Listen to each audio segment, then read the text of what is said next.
Hey there folks, my name is Pravus and welcome to more Surviving Mars Relaunched, not simply a remaster.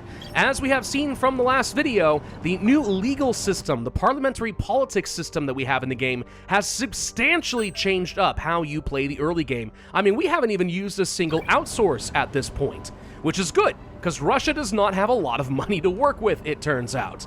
Still, we've used it to great effect, we've made it all the way to Sol 22, we have a dome ready to go. All we are lacking at this point are colonists. Before we continue though, I do want to say once again a big thank you to Paradox Interactive for sponsoring this video. If you guys want to learn more about Surviving Mars Relaunched, there will be a link in the description down below, and if you buy through that link, you'll be able to support my channel at the same time. So, about those colonists. Let's go to the passenger rocket currently sitting around Earth and figure out which 12 colonists are going to be joining us. Now remember, we're playing on maximum difficulty rules. That means we have no specializations from any of our applicants. No engineers, no botanists. Everyone is going to suck at their jobs.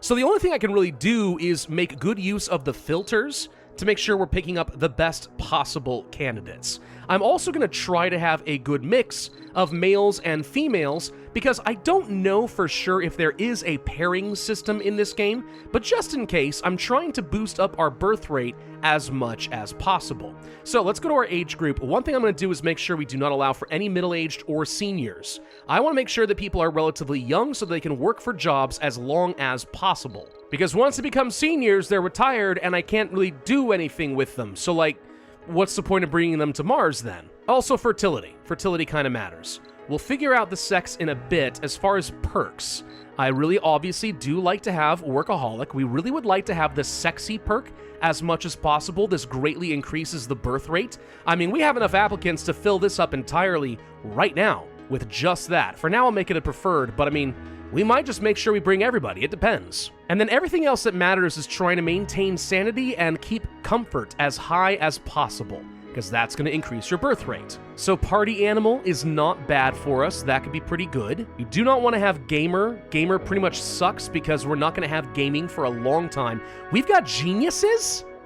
Huh. I'm going to temporarily say that this is critical. If an applicant is a genius, forget all other filters, add them to the party. Geniuses are pretty rare. Usually you have none. I'm going to credit this entirely to the fact that we had a couple of events that gave us extra applicants.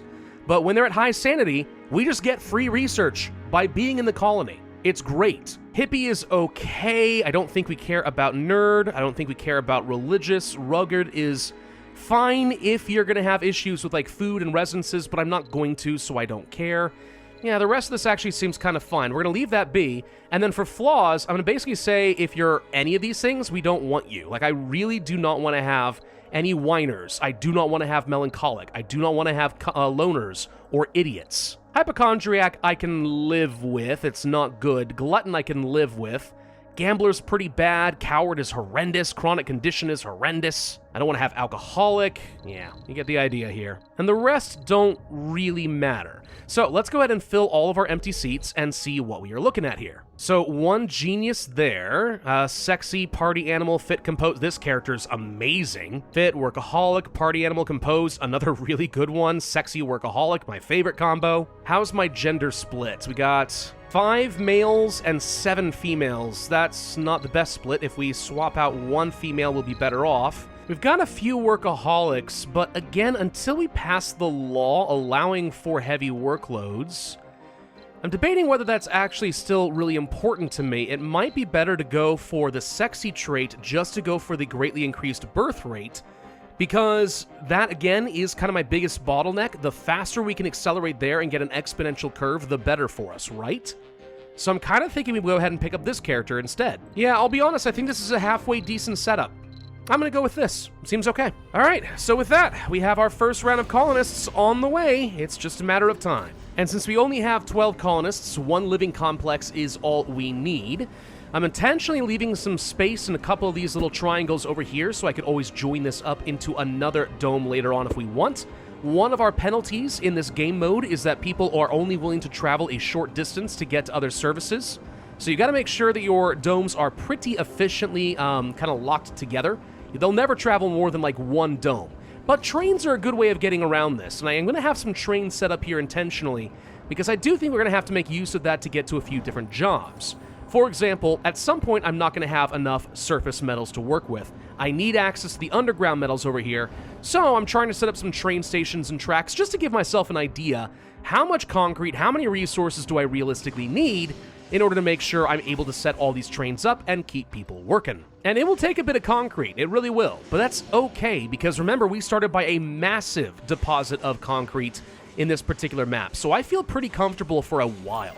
The big concern is really just making sure we have enough power and other life support to sustain this, because now we're kind of hitting that delicate balancing act, where if I'm not careful and I make one mistake, we may very well find everyone dying, and we really don't want to have a single crisis. All it takes is one slip-up, and our comfort and our sanity and our morale are start to fall apart, and then boom, we've basically lost the game and cost ourselves a lot of ground.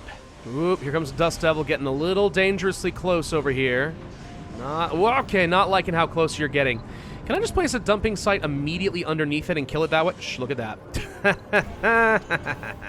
There are always little tricks you can play in Surviving Mars. Oh no, one of my pipes burst. We're losing all of our water and oxygen. Just delete the pipe.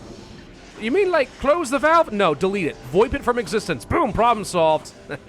Not that that's going to be an issue for long. Remember in the last video, we did manage to get superior cables and superior pipes as a breakthrough set of techs from one of the random events, which is awesome. We love the heirloom event. So I will be making good use of that later, I promise. Are there other laws I really want to get right now? We will be going for the Earth Embassy at some point. We could go for a production focus, try to produce a lot of polymers. We could enact the heavy workload now. I think we're going to. Let's go ahead and vote in the heavy workload so we are ready and we can do overtime shifts once people arrive. By default, these are disabled just like outsourcing. And you all know from watching previous series of this game, I make very severe use of the extra heavy workloads. Like, one person working a heavy workload is worth more than like 2 or 3 people working a regular workload. It's kind of ridiculous. It's still true in Surviving Mars Relaunched.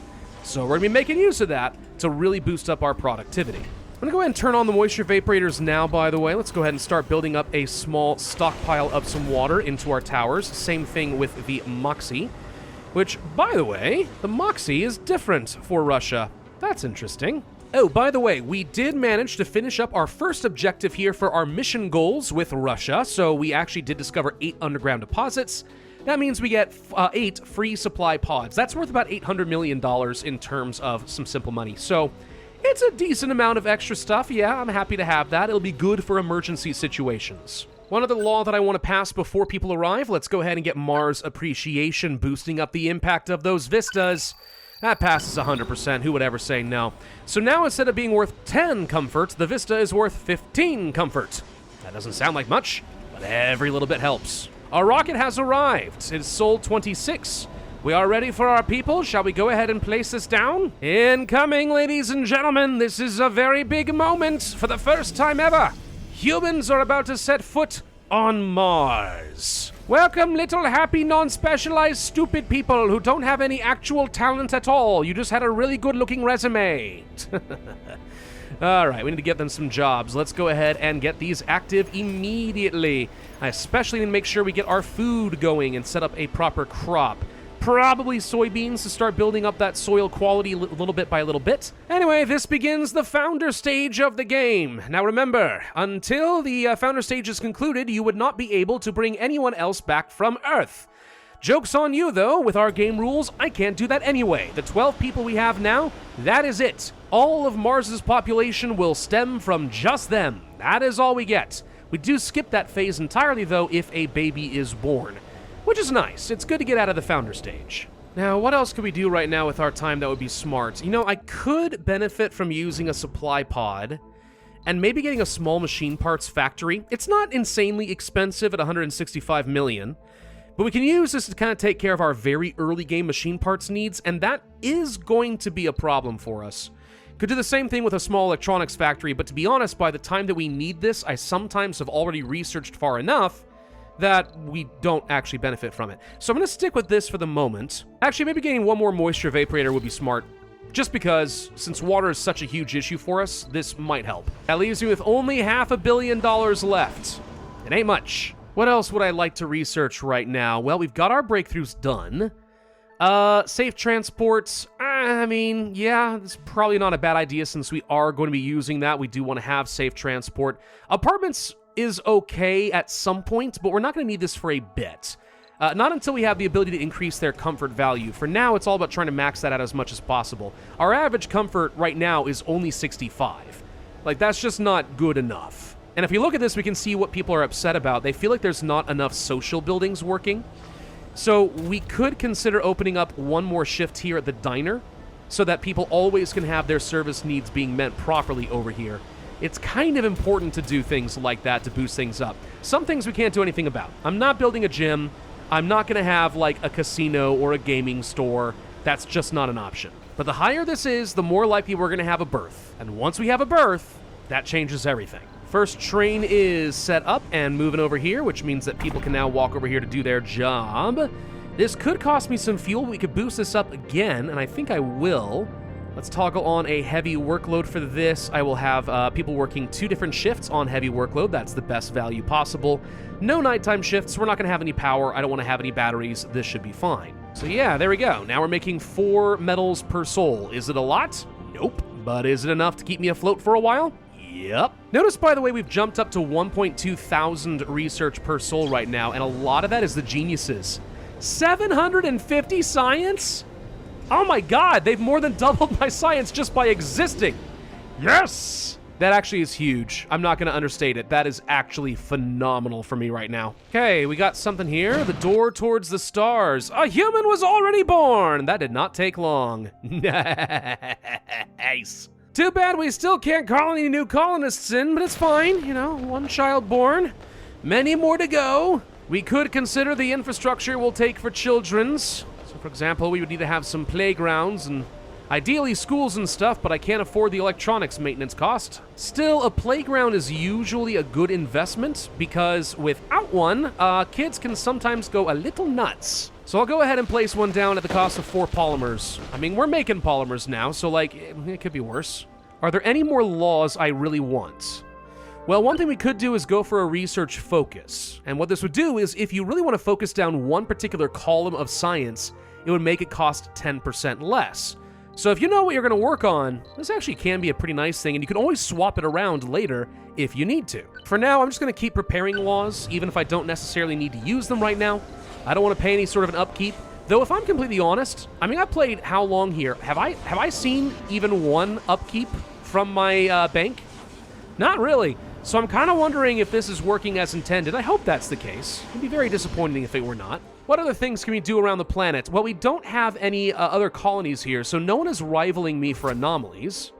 If I wanted to, I could do things like find some new technologies. If I had a safari, I could go for some research progress. Send every colonist I've got to go get me a breakthrough. You know, there's things you can do. This kind of depends. What do I value? Fuel or other stuff? Like, I wouldn't mind getting another breakthrough right now. Sure. So go ahead, launch the rocket. Get me that breakthrough. Just don't break down, because if I lose a rocket right now, I'm actually going to cry. What do we get? Project Phoenix. A chance that colonists are going to return if they die. That's interesting. Ooh, but service bots, though. Service bots are good. See, this would be an upgrade where no longer do I need workers to do menial jobs, like, I don't know, let's say working at the diner. So it's always working, which means people always have their needs met, and I can put people working on more important things like making machine parts. I do like getting the workaholic and hippie traits as well, and I'll be honest, this is not bad. Like, if I took Project Phoenix, once my people get old enough, like, I'd be able to have a good chance of getting my population back. Basically the required birth rate in order to continue growing would go down dramatically. I would have a much easier time scaling up. My only hesitation with Project Phoenix, I can absolutely see cases in the late game where I will have so many people, I will not know what to do with them. So it's a question of, do I want to take the opportunity cost with 2 other very good breakthroughs in order to have an early to mid-game transition, but then have a horrendous endgame? I think the answer is no. The service bots, I need less people in order to do more things, and that's effectively the same deal, as far as I am concerned. And at only 2,100 cost for science, like, I'll have this in a couple of days, no biggie. That's big. It really is. I won't need people working here in the grocers and so on. It also means once I get to the stage where I can start educating my civilians and turning them into specialized workers, there's no reason not to, because I will probably never need a non-specialized worker again.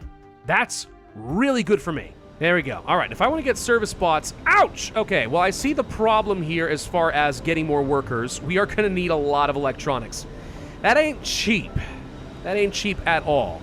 It will be worthwhile in a lot of cases. I don't need to do it this exact second, but soon-ish, it might be worth buying some electronics to just do this in 1 or 2 buildings, because then I can start producing a lot more polymers, a lot more metals, a lot more machine parts, and that is a very good investment on my end. In fact, I think I've convinced myself to just go ahead and do it now. Electronics are expensive. That's the big hesitation I've got, because look how little money we've got left. I'm going to save the rest of my cash in case I need my own small electronics factory, but until we start getting some rare metals we can send back to Earth, we're kind of sunk. Like, that is all we're going to have for a good long while. Anyway, there's my electronics. Let's go ahead and get this diner set up so we don't have to worry about this, and I'll actually have an extra worker or 2 working in the farm just to preserve my food, to make sure we have enough to go around. Once I've got my footing with food, I think we're fine. And then I know I want to have that small machine parts factory too, so we'll put it next to a playground, as one does. So now we can make about 0.6 machine parts per soul. That's not a lot, considering we need 1 per day. I probably need to have more workers over here. Gosh dang it. So tell you what, we can pull back a bit on metals, not critical. And at 1 per soul, that's enough to kind of break even, maybe have a small surplus. We're going to be treading water until we have more population. Like, that's just always the way of things here. It's going to be fine. It's going to be fine. I just need enough food to keep things going here, which we're about to have a much larger harvest. And I need you all to get busy and have babies. Comfort rating still sort of hovering here at 60-ish. That's because we were out of food. Now that this building is back up and running, I think we'll be fine. We're seeing a lot of people going to visit. If you don't know how this works, basically in this game, every day your people are going to have a need. If they are injured, they're going to start with things like getting medical care. But generally speaking, they're going to have like some particular interest that they want to fulfill. And if they're able to fulfill it, then they will be happy and you're going to see their comfort go up. If they're not able to fulfill it, then they're going to go for the highest comfort rating thing they can find. In the case of, let's say, my diner, that is going to be a 60 service comfort rating, as opposed to a grocer, which is only 51, hence one of the reasons people aren't going to go here. So buildings like the diner are going to get a lot more traffic, and as long as we're able to meet it, that maintains kind of a base service comfort rating of 65. Then I think you add on the Vista on top of that, we could theoretically get up toward about 75-ish. So if we have enough comfort, we should be able to see that birth rate increase. Ideally, I'm going to be looking for like a replacement birth rate to start, but then getting above that to like, you know, every couple has like 3 or 4 kids. That would be the ideal setup for me. Oh, thank God, one of the techs that's going to give us some extra money. Finally. I was wondering where Martian crowdfunding went. All right, $1 billion, if we can get that researched, that would make me feel a lot better about at least having some emergency cash, you know? Every once in a while, you just need to buy something from Earth. You just have to. So if you got nothing, it's kind of hard to feel comfortable. We can get plasma rockets, reducing travel time. Neh. Unlock a unique building and RC vehicle of a random sponsor, or just go for Project Phoenix. Oh, God. I mean, this could be really good. It really could be good. It would accelerate the game so much. It will make my game harder as well.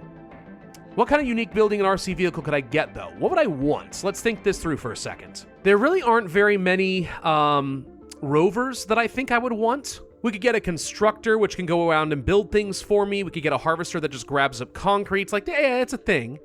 I think it's more interesting to think about what kind of buildings we could get. Some are very good. Like, there are some buildings that will just turn waste rock into rare metals. And that's Brazil's unique building, and it's amazing. Or the automated metals extractor, or we could get a temple spire. We could get a games development workshop. We could get a bunch of things. I don't know. This is a very random thing. It could be amazing. It could be terrible. This, I see the immediate application, and what I'm just going to have to do is start using a lot of birth control in the late game. That's kind of it. I think we're going to go for Project Phoenix. It just makes sense based on what I know I need to do. We don't need this for at least a little bit, and it's relatively cheap tech for me. Oh, gosh. With the same traits, by the way. Oh, my God. Wait, does this mean I have a good chance of preserving my geniuses forever? They don't even come back as children. They come back as youths, which means they're able to work right off the bat. Oh, my gosh. Okay, this actually might be really good. Okay. Once my colonists start getting toward senior age, I think that we would have to pick that up. Like, the odds of preserving some really good traits are just too good. Up to 15 pops, by the way. So the plan is working. It's just, we've now got the point of the game where it's very slow and steady growth. As long as I see this population going up a lot faster than it goes down, which shouldn't happen at all for a bit, then I'll be pretty okay with this. I'm gonna send my guys on another anomaly hunt real quick, see if we can find some new technologies.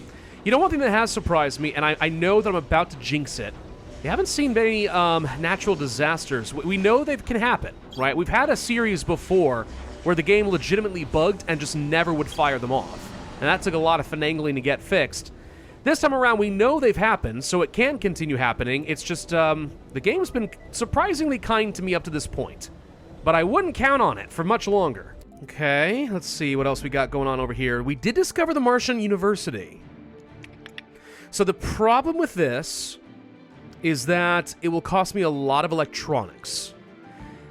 But if we can start training our non-specialized workers, their work performance goes up dramatically, and we would profit a ton. Like, it'd be very easy to start engineering big, good stuff. It's all about the electronics right now. I don't have many. I don't have any way of producing them. Not yet. I could buy that. I have the money for it. And if we got an electronics factory and we got these rare earth metals going, we could start producing electronics, and once I cover the maintenance costs, the education becomes a no-brainer. The question is, do we just not do that? Do we skip the factories, just go ahead and buy everything, spend what little money I've got, and then pray that was enough? I don't know. That feels very, very risky to me. But if we're going to be getting some electronics production, what I really need are just more freaking adults. A lot of our people are getting the middle-aged. This is where I find things start to fall apart if you're not careful. Because remember, we got a whole bunch of people, all as youths and as adults. But now they're all reaching middle-aged, and once they've hit that point, they're going to start becoming seniors, and they're not going to do me anything. So very suddenly, this population is going to come lurching to a halt unless we find a way around it. Now, there are ways around it. It mostly comes down to getting a spire, namely the Martian Assembly.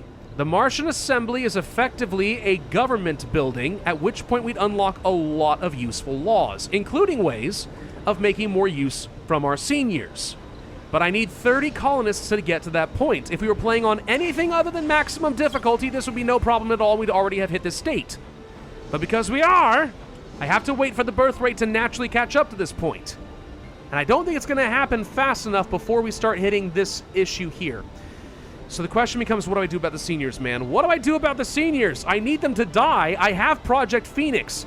Do I revive the Bengal Fields? If, by the way, you don't know what the Bengal Fields is, it means you haven't watched my other series, which maybe means you came in from the tutorials that I released for the Paradox YouTube channel, in which case, hey, glad to have you here. The Bengal Fields are something of a meme here. Mainly, it's a dome out in the outskirts of the colony, where we say, hi, you're old and don't work anymore, but still consume my water, oxygen, and food. Why don't you go to this little dome over here, this retirement community, and then we just turn off all life support and let them die. That's the Bengal Fields. And it is unbelievably cruel, but also, by a long shot, was the most useful strategy to win this game on max difficulty. It was great. We got another breakthrough, by the way. Okay, double the performance bonus when they're working on a heavy workload. Ooh, that is good. Domes cost 50% less basic resources, also good, but this is great. We're going for sustained workload, folks. Sustained workload. I mean, I'm turning off heavy workloads in a few places because it's really starting to do a number on the sanity of my workers, including my geniuses, and that's a problem. But if I can start using that and getting a lot of benefit, oh boy, will we get a lot of materials. Education, heavy workloads, boom.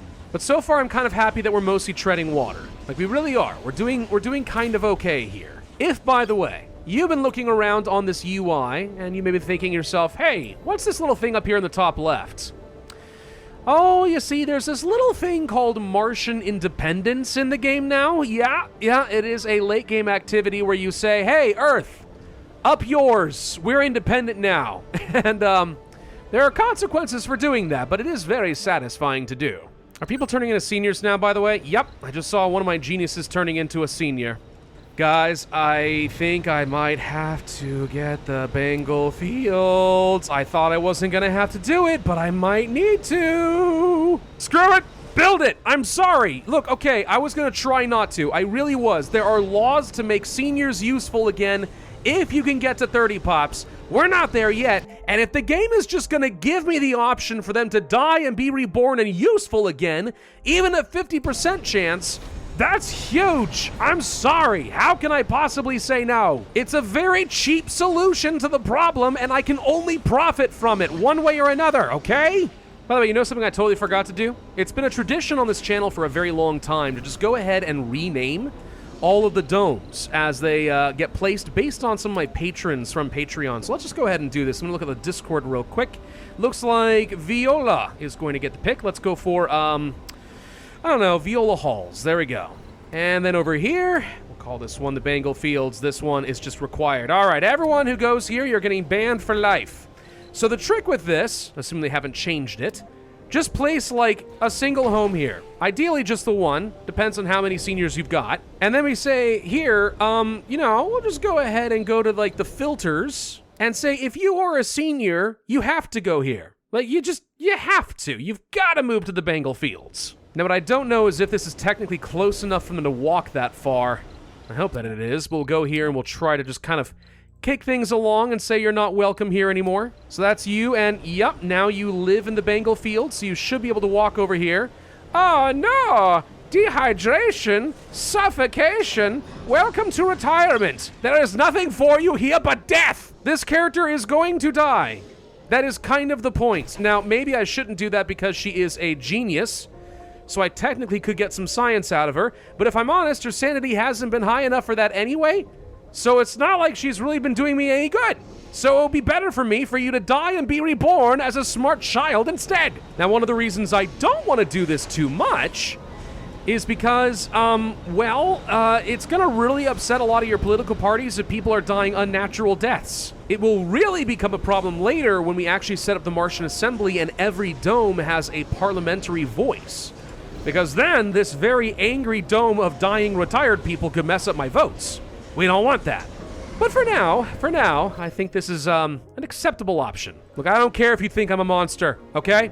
We're playing on maximum difficulty. I'm here to win. There we go. She is dead from suffocation. We basically just did the equivalent of, like, putting a pillow over her face. It's messed up, I know, okay? Shut up! It freaking works. Now, was she reborn? That is the question. Isn't that her right there? I mean, she looks a little different, but I'm pretty sure we got her back. Oh, wait, that's you, right? Vladislava? Yeah, Vladislava. You look very different, but that is hilarious. And now you're Martian-born, which is technically even better. Oh my god, this is amazing, this is amazing, this is amazing. I love it. Holy crud, I don't even think we've cleared her body out of here yet, and that's what we got. That's great. Okay, Project Phoenix, game changer, right there. And I've got 2 extra people to do jobs now. You know what it's time for? It's time to start getting ourselves some rare metals. And since I don't know where the electronics factory is down here yet, I can't remember if it's actually under engineering or robotics or physics. I thought it was under robotics. Either way, we don't have that tech yet. So let's just go ahead and preemptively get a supply pod with an electronics factory. And maybe one more moisture vaporator because it's always good to have more right now. We could just buy some more electronics as well.